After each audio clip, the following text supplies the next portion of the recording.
नमस्कार। देश देशांतर में आपका स्वागत है। मैं हूं आरफा खानम शेरवानी। प्रधानमंत्री नरेंद्र मोदी ने कश्मीर में बिगड़ते हालात पर एक उच्च स्तरीय बैठक की है और हालात पर चिंता जताते हुए शांति की अपील भी की है। बैठक में गृह मंत्री राजनाथ सिंह और वित्त मंत्री अरुण जेटली के अलावा कई और मंत्री और आला अधिकारी भी शामिल थे। हिजबुल के कमांडर बुरहान वानी को सुरक्षा बलों के जरिए मार गिराने के बाद जिस तरह के हालात पैदा हुए हैं वो चिंताजनक हैं। इसके बाद से लगातार घाटी में विरोध प्रदर्शनों का दौर जारी है। इन प्रदर्शनों में अब तक 30 लोग मारे जा चुके हैं और दर्जनों लोग घायल हैं। सरकार ने इस मुद्दे पर विपक्ष के नेताओं को भी ताज़ा हालात से अवगत कराया है। फिलहाल कई जिलों में कर्फ्यू अभी भी जारी है। हालात आखिर कैसे संभलेंगे, यहाँ से बात कहाँ जाएगी, रणनीति क्या होनी चाहिए, इन सब सवालों के जवाब ढूंढेंगे। इस पर चर्चा करेंगे मेहमानों के जरिए। मेरे साथ बीजेपी से मौजूद हैं संबित पात्रा, राष्ट्रीय प्रवक्ता हैं। कांग्रेस पार्टी से आलोक शर्मा स्टूडियो में मौजूद हैं। दूसरे खास मेहमान मेरे साथ एम अंसारी साहब मौजूद हैं। पूर्व केंद्रीय सूचना आयुक्त होने के साथ साथ केंद्र के वार्ताकार रहे हैं कश्मीर पर। और साथ ही इफ्तिखार गिलानी मौजूद हैं, सहायक संपादक हैं डीएनए अखबार के। सभी मेहमानों का बहुत बहुत स्वागत है। हम उम्मीद ये भी कर रहे हैं कि फिलहाल पीडीपी से भी हमारे साथ कोई नेता कश्मीर से जुड़ना चाहिए फ़ोन लाइन पर, जिससे ताज़ा हालात का हम जायज़ा लेंगे और रणनीति भी जानने की कोशिश करेंगे। इफ्तिखार साहब, सबसे पहले आपके साथ मैं शुरुआत करना चाहती हूँ कि जो ताज़ा हालात हैं उसके मद्देनज़र अभी जो बैठक हुई है, बहुत ज़्यादा डिटेल्स तो हमें नहीं पता है कि उस बैठक की क्या है। ज़ाहिर है क्लोज डोर इस तरह की मीटिंग्स होती हैं, लेकिन ताज़ा हालात क्या बता सकते हैं आप हमें? प्राइम मिनिस्टर ने अपील की है, बस वही सिर्फ मीडिया में अभी तक आया है, बाकी बैठक में क्या हुआ है। लेकिन इस मैं ये नहीं समझता हूँ कि ये जो अभी तो कुछ कश्मीर में हो रहा है, ये सिर्फ इसकी ज़िम्मेदारी जो है करंट गवर्नमेंट की ही है। मैं समझता हूँ कि 2003 में जब अटल बिहारी वाजपेयी जब प्राइम मिनिस्टर थे, उन्होंने एक प्रोसेस शुरू किया था, पॉलिटिकल प्रोसेस एक शुरू किया था, जिसको कांग्रेस गवर्नमेंट ने यूपीए 2 ने अबंडन किया 2007 में। 2007 के बाद से जो है मैसेजेस आ रही हैं ग्राउंड से कि क्योंकि इन्होंने जो कश्मीर पॉलिसी जो है 2 पिलर्स पर खड़ी की थी पिछली यूपीए गवर्नमेंट ने। नंबर 1 सिक्योरिटी, मिलिटेंसी को टैकल करने के लिए, दूसरा डेवलपमेंट, सेपरेटिस्ट को लोगों से अलग करने के लिए, अलग थलग करने के लिए। इस गवर्नमेंट ने इस पॉलिसी को और ज़्यादा फोर्टिफाई कर दिया। यानी आप ये कह रहे हैं कि आम लोगों को सेपरेटिस्ट से अलग करने का सबसे बड़ी बात। इसमें जो पॉलिटिकल एजेंडा है, जो इन 2 पिलर्स को कनेक्ट कर देता, वो पॉलिटिकल एजेंडा इसमें मिसिंग है।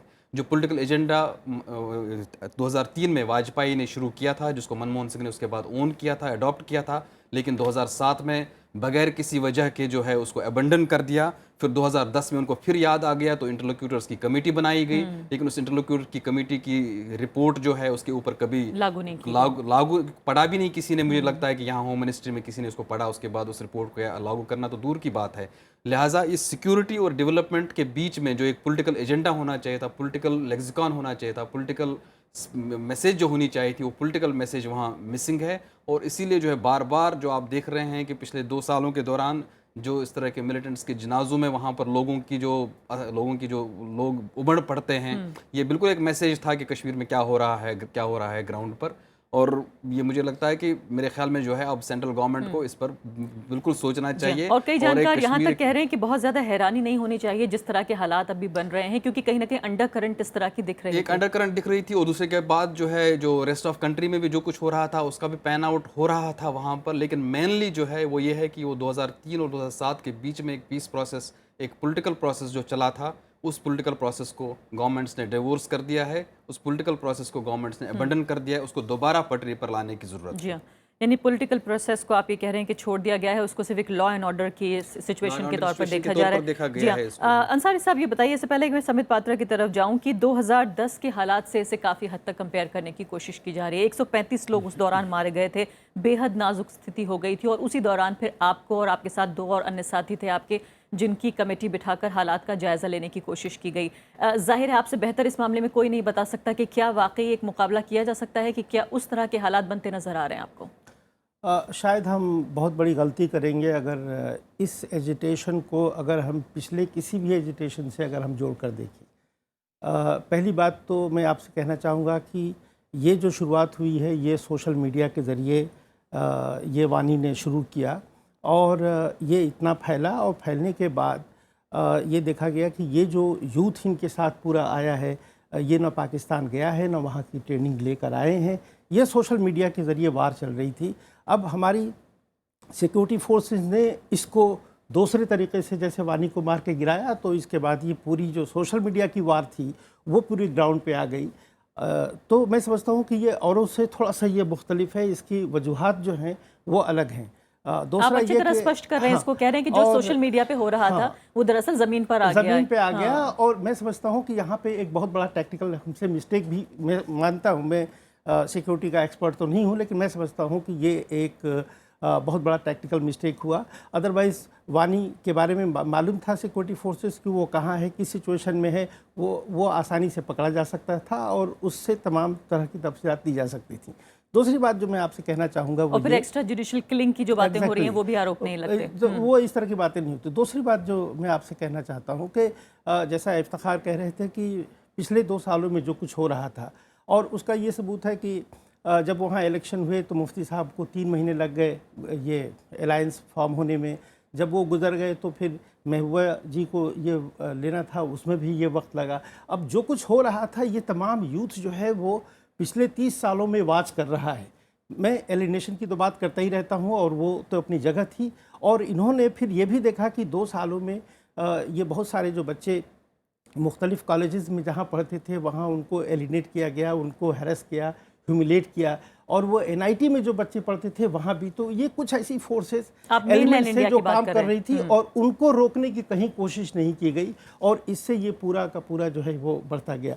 तो एक तो जो विक्टिमहुड और ये जो एलिनेशन था और जो कुछ हो रहा था पिछले साल 2 सालों में, ये तमाम बढ़ करके और ये सिचुएशन आ गई कि अब आप देखिए कि एक बहुत बड़ा अहम जो पिलग्रिमेज है अमरनाथ यात्रा का, वो सस्पेंड हुआ। अभी पिछले महीने जो रमज़ान मनाए जा रहे थे उसमें लीडर्स जो है वो हाउस अरेस्ट थे, ईद की नमाज लोगों ने नहीं पढ़ी। तो ये गम गुस्सा जो है वो इतना फैला हुआ है, इतना फैला हुआ है कि मैं समझता हूँ कि ये जो एजिटेशन है बहुत अलग है। और मैं आपसे ये भी बताना चाहूँगा, कभी कभी जो हमारे बहुत सारे एक्सपर्ट्स कहते हैं कि इस वक्त दुनिया में जिहाद चल रहा है, इस्लामिस्ट जो जिहाद है उसका भी असर है, लेकिन ये हम भूल जाते हैं कि कश्मीर में ये पिछले 70 सालों से वहाँ का हर नौजवान या वहाँ का लीडर ये कहता है हम क्या चाहते हैं, आज़ादी। और ये हमें मालूम है कि कश्मीर एक पॉलिटिकल इशू है और बहुत सारे लीडर्स भी कहते हैं कि इसको हमें पॉलिटिकली रिजॉल्व करना है। अब इंडिया जो है एक बहुत बड़ी डेमोक्रेटिक कंट्री है, हमारे पास डेमोक्रेटिक रास्ते हैं, मीन्स हैं। चलिए मैं आपसे यही जानूंगी अंसारी साहब कि क्या लोकतांत्रिक क्या रास्ते हैं? कि जिस तरह से डेमोक्रेसी हमारे यहाँ फूली फली है और सूबों में, अनफॉर्चुनेटली कश्मीर में ऐसा नहीं हुआ, जिसकी वजह से हम वहाँ के किसी भी मसले को हल नहीं कर पा रहे। तो मैं समझता हूँ कि हमें सोचना चाहिए कि आखिर हम डेमोक्रेसी को वहाँ पे किस तरह से बहाल करें। तो लोकतांत्रिक जो ढांचा है उसके तहत, उसी के दायरे में किस तरह से कश्मीर की जो समस्या है उसको हल किया जाए, किस तरह से युवा जो हैं वो भी भारतीय युवा हैं, कैसे उनके गुस्से को एड्रेस किया जाए, ये सब जानने की ज़रूर कोशिश करनी चाहिए। मैं आपकी तरफ आऊँगी आलोक जी, लेकिन संबित पात्रा जी ये बताइए कि इस बात का वाकई स्वागत किया जाना चाहिए कि जिस तरह से विपक्ष के नेताओं को भी साथ लेने की कोशिश की है सरकार ने, काफ़ी अनप्रेसिडेंटेड है अपने आप में ये, सोनिया गांधी को, सीताराम येचुरी को, उमर अब्दुल्ला को भी हालात से अवगत कराया है। लेकिन अब मुझे ये बताएं आप, जिस तरह के हालात ये दोनों मेहमान यहाँ पर बता रहे हैं और कह रहे हैं कि काफ़ी हद तक त्रुटियाँ हुई हैं, गलतियाँ हुई हैं, क्या ये मान रही है सरकार? देखिए, मैं ऐसा नहीं मानता हूँ, क्योंकि किसी गेस्ट ने बिल्कुल सही कहा, ये हालात आज के नहीं हैं। 70 सालों से इस प्रकार से कश्मीर में एक हालात बना हुआ है। वो हालात क्यों बना हुआ है ये एक अलग चर्चा का विषय होगा, मगर क्या इस सरकार ने किसी प्रकार की गलती की? बिल्कुल नहीं।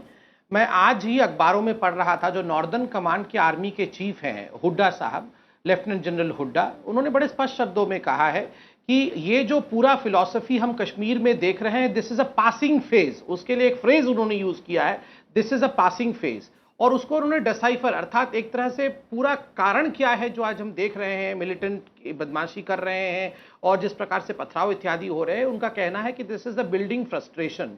एक तरह से इन्फिल्ट्रेशन को जो बड़े सक्सेसफुली रोका गया है। आप देखिए 90 के दशक से आखिर इसे कंपेयर किया जाता है, 90 के दशक में 7,000 आतंकवादी थे। आज ये आंकड़े आए हुए हैं अखबारों में हुड्डा साहब के माध्यम से, 7,000 आतंकवादी थे। फ्लश कर करके धीरे से आज 178 आतंकवादी ही घाटी में मौजूद है, मिलिटेंट्स मौजूद है।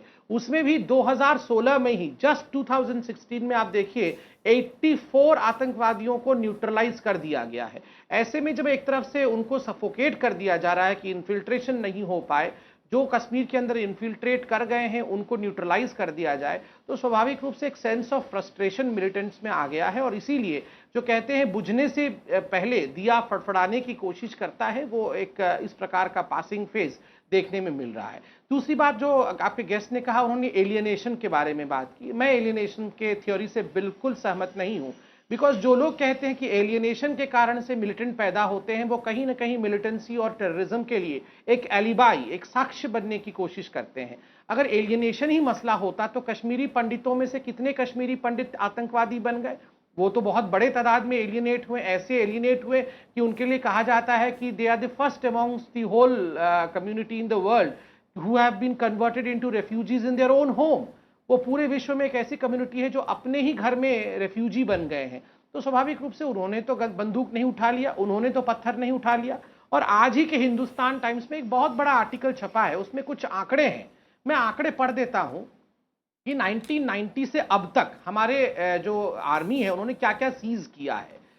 Sophisticated weapons 45,114, AK rifles and AK series assault rifles 34,231, sniper rifle 461, grenade launchers 5,123, light machine guns 1,266, rocket launchers 2,611, high explosives 12,960 kg, जी। Grenades 1 lakh grenade, round of ammunition 54 lakh round of ammunition, mines 16,000, wireless set 7,180, ठीक है संबित जी। Rockets 6,661।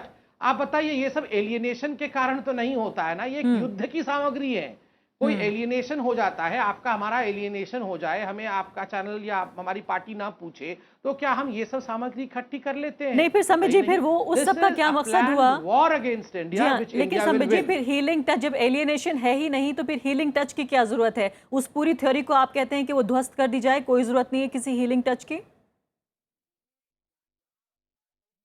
नहीं, देखिए, जहां वाजपेयी जी ने कहा था कि इंसानियत, कश्मीरियत, ये बहुत महत्वपूर्ण चीज है। कश्मीरियत और इंसानियत में देखिए, फेडरलिज्म एंड डेमोक्रेसी, ये दोनों समाहित होते हैं। कश्मीर की जो पहचान है, उस पहचान को बरकरार रखना, उनके लोगों को एक तरह से अपने काम को बढ़ाने की स्वतंत्रता देना, जो कि हमेशा भारत की सरकार उन्हें एक तरह से वो राइट देता है। और जहां तक फेडरलिज्म से हटकर डेमोक्रेसी की बात है, यही तो इंसानियत है। ह्यूमन राइट्स को प्रोटेक्ट करना, हमेशा ही भारत की सरकार ने ह्यूमन राइट्स को प्रोटेक्ट किया है। कश्मीरियत और इंसानियत के लिए हमेशा भारत की सरकार खड़ी रही है, कभी भारत की सरकार इससे अलग नहीं हुई है। मगर इसका अर्थ ये नहीं है कि जो लोग आतंकवादी हैं, जो लोग मिलिटेंट हैं, उनको छोड़ दिया जाए। जी, ठीक है। आलोक शर्मा जी, 2-3 महत्वपूर्ण बातें कह रहे हैं संबित पात्रा, मैं आपसे चाहती हूँ जवाब दें। पहली बात तो ये कह रहे हैं कि जब से उनकी सरकार आई है तब से कोई गलती नहीं हुई है, मानने को तैयार नहीं है।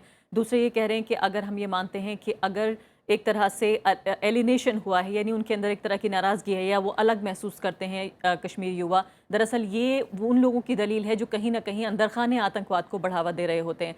क्या आपका मानना है कि वाकई सरकार से कोई गलती नहीं हुई है, और ये भी कि एलिनेशन नहीं है युवाओं में? देखिए, मैं समझता हूँ जिस तरह से मोदी सरकार की पाक नीति और जम्मू कश्मीर नीति पूरी तरह से ध्वस्त हुई है, वैसे ही प्रवक्ता महोदय के बयान आ रहे हैं, उसमें कहीं कोई क्लैरिटी नहीं है। वो अखबार की चिट्ठियाँ पढ़ रहे हैं, उसका कोई औचित्य नहीं है। कबूतर अगर आंख बंद कर ले और कहे कि साहब सब बाहर बहुत अच्छा है, तो वैसा ही बीजेपी के प्रवक्ता महोदय का हाल हो गया है। सख्त नीति कहते थे, बहुत सख्त नीति है हमारी वहां पर। 700 पत्थरबाजों को जिनको देशद्रोही कहते थे, आप सुन लीजिए संबित जी, सुन लीजिए, आप लोगों ने बहुत लफाजी कर ली, सुनिए अब जरा। मैं केवल ये कहना चाहता हूँ, ईद से पहले 700 पत्थरबाजों को जिनको आप देशद्रोही कहते थे, आज आप मिसगाइडेड यूथ कहते हैं उनको। उनके साथ साथ आपने आतंकवादियों को भी छोड़ा है, ऐसे सूत्र बता रहे हैं। आप कहते थे कि साहब हम पाकिस्तान पर एक स्ट्रॉन्ग विदेश नीति लेकर आएंगे। आतंकवादियों मैं बताऊंगा, वो भी बता राहुल गांधी ने बताया आपको? अरे भाई, वो भी बता दूंगा, आपका लेवल वही है। आप राहुल गांधी सोनिया गांधी के अलावा कहीं बात नहीं कर सकते। अरे भाई हम राज्यसभा टीवी पे थोड़ा सा संयम रखिए। आप इतनी देर तक बोले, मैं कुछ नहीं बोला। आरफा जी इनको शांत कीजिए। संबित जी, मैं आपके पास जवाब के लिए आऊंगी। पूरा कश्मीर जल रहा है तो उसके जलने के बाद समीक्षा बैठक हो रही है। अरे भाई मुझे बता दीजिए, 2.5 साल में एक उद्योग लगा वहां, एक कश्मीरी पंडित जिनके आप पूरी तरह से वफादारी करते थे, उनके नाम पर वोट मांगते थे, कोई एक कश्मीरी भाई वापस गया वहां पर? आप मुझे बता दीजिए, एक व्यक्ति को रोजगार दिया वहां पर? कश्मीरी पंडितों के जो वहां पर शेल्टर्स थे उसमें राशन तक आप लोगों की सरकार ने बंद कर दिया। आप कहते हैं साहब हमारी तरफ से तो कोई गलती नहीं हुई है। एमएलए और मिनिस्टर अपनी कंस्टिट्यूएंसी में नहीं जा पा रहे हैं। कश्मीर बहुत अच्छा है, मोदी जी वहां पर भाषण दे रहे हैं। अरे भाई मुझे केवल ये बता दीजिए, जो बाढ़ पीड़ित थे वो पैसा पहुंच गया क्या वहां पर जम्मू कश्मीर में? नहीं पहुंचा।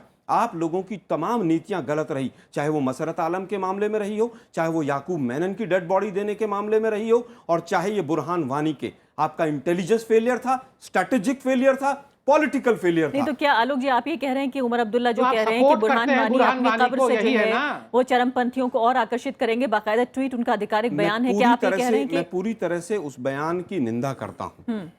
आतंकवादियों के साथ सख्ती से निपटा जाना चाहिए। कब्र से अगर 50 भी पैदा होंगे तो उनको भी दफन किया जाएगा, क्योंकि वो आतंकवादी हैं। लेकिन मेरे सीधे सीधे सवाल हैं, भारतीय जनता पार्टी की दोहरी नीति क्यों है? धारा 370 पर 50 साल वोट मांगेंगे, उसके बाद भूल जाएंगे। पीडीपी को कहेंगे माँ बेटी की सरकार, उसके बाद उन्हीं के साथ सरकार बनाएंगे। तो आप ये बता दीजिए आप मुझे, स्पेसिफिक मुझे बताइए कि पिछले 2 सालों में क्या गलती हुई है? क्या ऐसी बात है जो कश्मीर जो पॉलिसी है, जो नीति है, उसमें ऐसी क्या त्रुटि है जिसकी वजह से ये हालात देखने को मिल रहे हैं? देखिए अगर पॉलिसी हो तो मैं त्रुटि निकालूं। पॉलिसी है ही नहीं, ना पाकिस्तान के साथ है ना जम्मू कश्मीर के साथ है। कभी प्लेन लैंड करता है लाहौर में, दावत खा के वापस आ जाते हैं। आज नवाज शरीफ क्या किस भाषा का इस्तेमाल कर रहे हैं, बीजेपी के प्रवक्ता महोदय ने शायद सुना नहीं होगा। उफा में बैठक खत्म नहीं हुई, इनके प्रवक्ता यहां पर पीठ थपथपाने लगे, साहब देखिए जम्मू कश्मीर को हमने एजेंडे से बाहर कर दिया है और ये मास्टर स्ट्रोक हो गया है। मैं समझता हूं बीजेपी पूरी तरह से डिफ्यूज हो गई है, जम्मू कश्मीर और पाकिस्तान नीति को समझ नहीं पाई है। केवल भाषण देने से देश नहीं चलेगा। आप कहते हैं आतंकवादियों से हम कड़ाई से निपटेंगे, पाकिस्तान को हम ईंट का जवाब पत्थर से देंगे। आज विदेश मंत्रालय सलाह दे रहा है, एडवाइस शब्द का इस्तेमाल किया गया विदेश मंत्रालय की तरफ से। क्या यही आपकी सख्त नीति है? एक हमारे गृह मंत्री साहब है पठानकोट के बाद, उन्होंने क्या कहा कि पाकिस्तान पर अविश्वास करने का कोई कारण ही नहीं है। आज देख लीजिए क्या हालत हो रही है। आप केवल मुझे यह बता दीजिए कि गृह मंत्री महोदय ने आज तक ईंट का जवाब पत्थर से देंगे और मुंह तोड़ जवाब देंगे, इसके अलावा तीसरा सेंटेंस बोला है? बिल्कुल। संबित पात्रा जी, इन सवालों का जवाब तो आप दीजिए ही, लेकिन मेरे भी 1-2 सवाल हैं जो जानकार लगातार पूछ रहे हैं। वो ये कह रहे हैं कि क्यों एक तरह से दूसरा मकबूल भट्ट जो है बनने दिया बुरहान वानी को, क्यों एक यूथ आइकॉन के तौर पर जो है डेवलप होने दिया, क्यों इंटरनेट पे हम जानते हैं कि पिछले 8 साल में 12% से लेकर 70% जो है वो पेनिट्रेशन हुआ इंटरनेट का, और जिस तरह के हालात बन रहे थे, क्या वाकई इस बात का अंदाजा नहीं था सरकार को कि किस तरह के हालात बन रहे हैं? अंडरपिनिंग क्या है, अंडरकरंट क्या है? देखिए, जहां तक बुरहान वानी को किसने हीरो बनने दिया, बुरहान वानी 2010 से लेकर काम करता रहा है। उसका इंडोक्ट्रिनेशन हिजबुल कमांडर के रूप में 2010 में हुआ। 2010 से 2016 तक ये आराम से घूमता रहा। फाइनली हमारी सरकार ने ही उसके पर्क उतरे और फाइनली देखिए, कांग्रेस पार्टी इशरत जहां का भी समर्थन करती है, बुरहान वानी का भी समर्थन करती रहेगी, उसे पोस्टर बॉय के रूप में प्रेजेंट करती रहेगी। इससे हमारे को कोई नहीं फर्क। मेन बात है कि हमने कहा था कि हम टेररिज्म को अंत करेंगे, मिलिटेंसी को समाप्त करेंगे। और देखिए आप, मैं खुद ये आज का अखबार पढ़िए, जब हुड्डा साहब जो कि नॉर्दर्न कमांड के लेफ्टिनेंट जनरल है, उन्होंने खुद कहा है militancy is at the lowest this year. इस साल मिलिटेंसी अपने सबसे निचले पायदान पे है। और ये कोई भारतीय जनता पार्टी के प्रवक्ता नहीं है, ये आर्मी के नॉर्दर्न कमांड के लेफ्टिनेंट जनरल है, और उनका पूरा इंटरव्यू आज हिंदुस्तान टाइम्स ने छापा नहीं, तो फिर ये जनाजों में जाने वाले लोग कौन हैं? जब मिलिटेंट तो जो कर रहे हैं, मुझे बताइए, मिलिटेंसी इतनी लो है तो क्यों लोग सड़कों पे निकल रहे हैं? कांग्रेस पार्टी फ्रस्ट्रेटेड ना हो। अरे पूरे कश्मीर घाटी में कर्फ्यू लगा हुआ है और मिलिटेंसी लोएस्ट है। तो 10 जिलों में कर्फ्यू लगा हुआ है। सुनिए, एक बात कह रही है कि मां की गोद उजड़ गई है। प्रक्रिया आप देख रहे हैं कश्मीर में, थैंकफुली ये northern Kashmir is not touched, southern Kashmir में हो रहा है, जबकि पहले पूरे कश्मीर में फैलता है। और देखिए, कामनेस धीरे धीरे आ रहा है, पीस के लिए खुद प्रधानमंत्री ने बोला है। ऐसे में मैं तो आलोक जी से भी कहूंगा कि मैंने कोई राजनीति करने की कोशिश नहीं की। चंद वोटों के लिए आलोक जी जैसे प्रवक्ता अगर राजनीति करने की कोशिश करेंगे तो मैं उन्हें क्षमा कर देता हूं। यह नहीं, मुझे क्षमा नहीं चाहिए, मुझे आपसे विरोध करना है, मुझे क्षमा नहीं चाहिए। वो कांग्रेस पार्टी के हैं, चाहे वो भारतीय जनता पार्टी का है, आप लोगों ने दोनों का ही है। जो है कांग्रेस पार्टी के नारे देके करने में यहाँ कश्मीरी पंडितों मैं कांग्रेस पार्टी से तूतू मैं करने नहीं आया हूं। मैं कुछ विषय यहाँ स्टैटिस्टिकली रखने आया हूं। मैंने आपको एक स्टैटिस्टिकल विषय नहीं पहले समय जी, दिया, मेरे पास 2-3 विषय समय और भी बहुत रख कम है। देता मैं हूं। आज चाहती हूँ कि देखिए आप इसको, नहीं, आप जो संक्षेप में कश- मुझे रणनीति बताइए, संक्षेप में रणनीति बताइए, समय बहुत कम है। देखिए मैं आपको बता दूं, रणनीति कोई टीवी पे शेयर करने वाली बात नहीं होती है। रणनीति हमेशा ही है कि हम कश्मीर को डेवलपमेंट के और प्रोग्रेसिव पाथ पे आगे ले जाएंगे। कश्मीर में अगर किसी प्रकार का भी पाकिस्तान की दखलंदाजी रहेगी तो मुंहतोड़ जवाब दिया जाएगा और मिलिटेंट्स की वॉश आउट करेंगे। जिस प्रकार से मिलिटेंट्स का वॉश आउट आपने देखा है, 84 militants with in a short span in this year itself, एक छोटे से कार्यकाल में इसी साल हमने 84 मिलिटेंट्स को समाप्त किया आफा जी, है। मैं तो आप लोग मिलिटेंट्स से के जवाब बुरे देना दिन और चाहूंगा। कश्मीर के अच्छे दिन आ गए हैं। जी जल्दी से, बस मैं 30 सेकंड। समझता हूं जिस समय 2004 में हमारी सरकार आई थी लगभग 2400 आतंकवादी थे और हमारी सरकार जिस समय पर गई है उस समय 240 ना के होते करीब थे। नेहरू जी, ना तो होता कश्मीर का। आपकी सोच ही वो है, क्योंकि नेहरू जी उनके अगर नहीं कारण से होते ही तो हुआ आज है। बीजेपी और के फिर आप प्रवक्ता आंकड़े कश्मीर क्या को दे रहे हैं? अभिन्न हिंग हिस्सा भारत का नहीं कह पाते। हाँ। ये बीजेपी को वो जो नेहरू मौका जी दिया है नहीं वो भी होते नेहरू तो जी हम ने हिंदुस्तान दिया। के समय में मेरे पास और बहुत लेकिन कम है। बीच में बीच में अगर इस तरह से रोक रहे हैं आप उनको भी तो कहिए आलोक जी, 30 सेकंड। आरफा जी, आप उनको भी तो समय जी, कहिए। माफ के कीजिएगा, कारण ही है। माफ कीजिएगा, दर्शक नहीं, सुनना चाहते हैं आपको जी। अब केवल उनकी आदत यही हो गई है कि यहां से वहां पहुंच जाइए। वीएचपी क्या कह रही है सुनिए, कि आपने पीडीपी के साथ सरकार गलत बनाई है, नेहरू जी पे मत जाइए। मुझे केवल ये बता दीजिए कि आतंकवाद पिछले 1.5-2 साल से VHP तो अगर राहुल घटा गांधी है पे क्या तो कह रही वहां है, पर वो भी अमन और सुनाऊं चैन क्या? क्यों नहीं बढ़ा? वहां पर आज इतना अलगाव क्यों हो गया? बेसिक सवाल है जिसका जवाब बीजेपी के पास नहीं है। एक उद्योग वहां गया हो तो बता दीजिए। मोदी साहब ने एक वहां पर जाकर जो उद्घाटन किया था वो भी कांग्रेस की देन कितना थी। उद्योग उसके लेकर आप बाद गए अगर थे? एक चलिए, वहां पर मैं जाकर दोनों उद्घाटन मेहमानों को मोदी बहस जी में ने शामिल किया, करना ये बता चाहती हूँ। मैं दीजिए। चाहती हूँ कि वो दर्शकों तक कितने कुछ उद्योग जानकारी ले गए? पहुंचे। 3D 4P जो मोदी चलिए, साहब के आप बहुत दोनों सारे का शुक्रिया। फार्मूले थे अंसारी साहब, वो ये कहाँ बताइए हैं? फिलहाल कि जहां तक बात ये हो रही है कि सीधे तौर पर जो एक पॉलिसी में एक जो फर्क नजर आ रहा है वो ये कि एक पॉलिटिकल सोल्यूशन की तरफ बढ़ने के बजाय पॉलिटिकल प्रोसेस जिसका जिक्र इफ्तिखार गिलानी कर रहे हैं उसके बजाय इसको सिर्फ एक लॉ एंड ऑर्डर की सिचुएशन की तरह, एक स्थिति की तरह देखा जा रहा है। क्या ये सही है? यही हमारी बहुत बड़ी बदकिस्मती है कि हम इसको समझते हैं कि ये लॉ एंड ऑर्डर सिचुएशन है। हमें ये देखना होगा कि आखिर वहाँ पे जो ये यूथ, आज का यूथ जो जिसको हम कहते हैं कि पढ़ा लिखा है, टेक्निकली क्वालिफाइड है, वो अपनी एस्पायरेशंस की अपनी बात करता है, political, economic and social aspirations की। लेकिन बदकिस्मती से जैसे आपने यहाँ पे इस चैनल पे भी देखा कि हमारी मुख्तलिफ जो पॉलिटिकल पार्टीज़ हैं वो आपस में सियासत करने लगती हैं। और ये जो हमारी सिर्फ जो यहाँ की बात नहीं, कश्मीर में देखिए नहीं, आप, महबूबा कश्मीर- मुफ्ती जब नहीं, विपक्ष वहाँ पे में भी होती हो- हैं तो वो कश्मीरियत की बात बिल्कुल। करती हैं, फिर वो सरकार में आ जाती हैं तो वो मजबूर हो जाती हैं। बिल्कुल यही हो रहा है। और जिसकी वजह से मैं समझता हूँ कि वहाँ पे एक जो यूथ पॉपुलेशन है वो इससे बहुत ही बैडली अफेक्टेड है। इसलिए मैं समझता हूँ कि यहाँ ज़रूरत इस बात की है कि तमाम पॉलिटिकल पार्टीज़ जो हैं वो एक आपस में कोई कंसेंसस बनाएं और वो फिर इसके बाद एक वहाँ पे कंसेंसस बनाए, वहाँ पे जो कश्मीर के लोग हैं, जो अफेक्टेड लोग हैं, और इससे कोई सूरत हाल और उसके कोई रास्ता हमें निकालना चाहिए। जिस तरह से हमारे यहाँ सियासत चाहे वो यहाँ हो रही हो या कश्मीर में हो रही हो, उससे तो मैं समझता हूँ कि हालात और ख़राब होंगे और इससे जो हमारी इंटरनेशनल जो इमेज है वो उससे भी ख़राब होती है। इस बात से हम अपना मुंह नहीं मोड़ सकते कि एक कश्मीर जो है एक पॉलिटिकल इशू है और ये एक इंटरनेशनल मैप पे भी है। मैं आपको बताना ये चाहूँगा नहीं, लेकिन कि अंसारी ये साहब, बात इस सही दौरान है। कश्मीर को लेके जो राष्ट्रवाद की भावनाएं जिस तरह से पनप रही हैं उनको कैसे रोका जाए, उनसे कैसे समझा जाए कि वाकई ये मुद्दा सियासी मुद्दा है, ये राष्ट्रवाद Kashmir versus rest of India का मुद्दा नहीं है?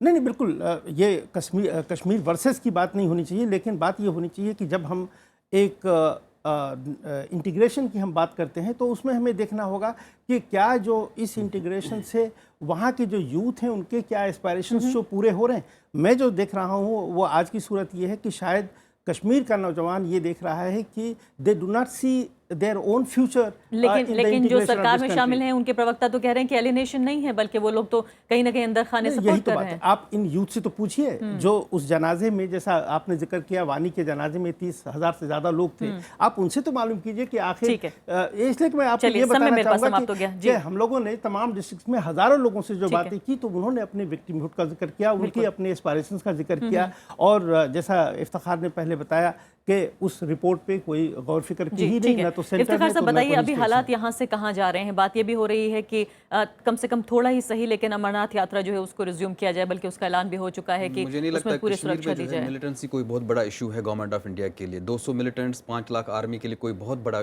मसला नहीं, कोई बहुत बड़ा इशू नहीं है। मसला अगर वहां पर वही है, वो ये है कि जो लोग जो है वो कह रहे हैं पहले 7,000 थे, अब 178 बचे हैं। कोई इशू नहीं है। मिलिटेंसी कभी कोई इशू नहीं रहा है सिक्योरिटी फोर्सेस के लिए। सिक्योरिटी फोर्स हमेशा मिलिटेंसी को टैकल किया है अपने तौर पर। लेकिन जो इशू है वो ये है कि जो alienation in the minds, militancy in the mind, जो ये 60 लाख कश्मीरी नौजवान सड़कों पर आ रहे हैं, मनोवैज्ञानिक जैसा जो आतंकवाद है, आप आ उसका रहे जिक्र हैं, कर रहे हैं। That is the issue. और दूसरी सबसे अहम चीज़ जो है वो ये है कि ये कांग्रेस और बीजेपी कॉम्पिटिटिव नेशनलिज्म में लगी हुई कश्मीर के नाम पर। उनको ये कॉम्पिटिटिव नेशनलिज्म छोड़ना पड़ेगा। 2006 में मनमोहन सिंह ने जो अबंडन कर दिया कश्मीर पॉलिटिकल पीस प्रोसेस को, सिर्फ इस वजह से किया है कि बीजेपी से खौफ खाते थे, और इस वक्त मोदी जी पॉलिटिकल प्रोसेस को शुरू नहीं कर पा रहे हैं, वो कांग्रेस से खौफ पाते हैं। मेरे ख्याल में इन दोनों पार्टियों को मिलजुल कर बैठना पड़ेगा, ये समझना पड़ेगा कि कश्मीर जो है एक पॉलिटिकल मसला है और उसका हल निकलना बहुत ज़रूरी है। होगा, जी हाँ। और हल ऑलरेडी इनकी फाइलों में है, जो 2003 से लेकर 2007 तक का प्रोसेस चला था, उसको बाहर निकालने की ज़रूरत है। जो उन्होंने एक रिपोर्ट्स दी उसको बाहर निकालने की ज़रूरत है और उस पर सिर्फ अमल करने की ज़रूरत है। ठीक है, बहुत बहुत शुक्रिया। तो साफ तौर पर हालांकि उसकी एक छोटी नज़ीर देखने को मिली है कि विपक्ष को भी जो है वो विश्वास में लेने की कोशिश की जा रही है कि जो भी कुछ रणनीति है वो जो है सब तमाम पॉलिटिकल जो पार्टीज़ हैं उनमें कम से कम इसको लेकर एक आम राय हो। लेकिन आगे ये देखना है कि अगले आने वाले दिन कश्मीर के लिए किस तरह से साबित होते हैं। फिलहाल अभी के लिए इतना ही। नमस्कार।